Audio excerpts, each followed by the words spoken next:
నాగార్జున సాగర్ కుడి కాల్వ నుంచి ఆంధ్రప్రదేశ్ కు 7,000 క్యూసెక్కుల నీటిని విడుదల చేయాలని అధికారులు నిర్ణయించారు. కాసేపట్లో నీటిని విడుదల చేయనున్నారు. పూర్తి డీటెయిల్స్ మా ప్రతినిధి నల్గొండ రిపోర్టర్ సమీ అందిస్తారు. సమీ, చెప్పండి, సాగర్ నీటిని కుడి కాల్వకి ఎప్పుడు విడుదల చేస్తారో, ఎన్ని వేల క్యూసెక్కులను రిలీజ్ చేస్తారు?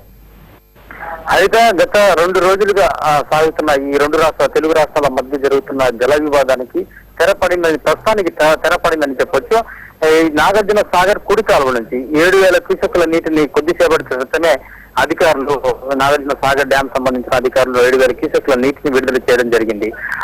2 రాష్ట్రాలకు సంబంధించిన సీఎంలు ముఖ్యమంత్రులు వాళ్ళు కూర్చొని గవర్నర్ సమక్షంలో కూర్చొని నిర్ణయించిన దాని ప్రకారమే కొద్దిసేపటి క్రితమే ఇక్కడ నుంచి 2 రాష్ట్రాలకు సంబంధించిన పోలీసులను కూడా వెనక్కి పిలిపించుకోవడం జరిగింది. ఇక్కడ ఆంధ్రప్రదేశ్, తెలంగాణ రాష్ట్రానికి సంబంధించిన పోలీసులు ఇక్కడ నుంచి వెనుదిరిగి వెళ్లిపోవడం జరిగింది. ఆ కొద్దిసేపటికే అంటే ఒక 5-10 నిమిషాల క్రితమే ఈ కుడికాలకు సంబంధించిన గేట్లను కూడా ఎత్తివేయడం జరిగింది. 7,000 క్యూసెక్కుల నీటిని ప్రస్తుతం విడుదల చేస్తున్నాము.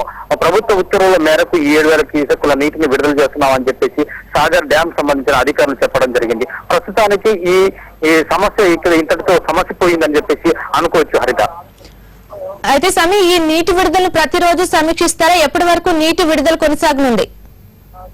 ప్రస్తుతం 4 టీఎంసీల నీటిని విడుదల చేయనట్టుగానే అధికారులు సూచనప్రాయంగా చెప్పడం జరిగింది. ఈ 4 టీఎంసీలు అంటే రోజుకు 7,000 క్యూసెక్కుల నీరు చొప్పున ఈ కుడి కాలువ ద్వారా విడుదల చేస్తున్నామని చెప్పేసి అధికారులు, ఇరిగేషన్ సంబంధించిన బ్యాంక్ అధికారులు చెప్పడం జరిగింది. ఆ తర్వాత అంటే ఆ 2 రాష్ట్రాలకు సంబంధించిన సీఎం సమక్షంలో ఏదైతే నిర్ణయం జరిగిందో ఆ నిర్ణయాన్ని మాత్రం తాము అమలు చేస్తామని చెప్పేసి చెప్పారు. కానీ ఇంతవరకు స్పష్టమైన ప్రకటన మాత్రం అధికారులు కూడా దీనికి అంటే ఎంత నీళ్లు విడుదల చేయనున్నారని చెప్పేసి మరికొద్ది సేపట్లో మీడియాతో చెప్పనున్నారు. అయితే ప్రస్తుతానికి అయితే రోజుకు 7,000 క్యూసెక్కుల నీటిని మాత్రం విడుదల చేస్తున్నామని చెప్పేసి అంటున్నారు. అయితే ఆంధ్రప్రదేశ్ రాష్ట్రంలో 6 లక్షల ఎకరాలు పంటలు ఏవైతున్నాయో వాటిని కాపాడడానికి, ఆ తర్వాత తాగునీటి అవసరాల కోసం మాత్రం నీటిని విడుదల చేస్తున్నాము.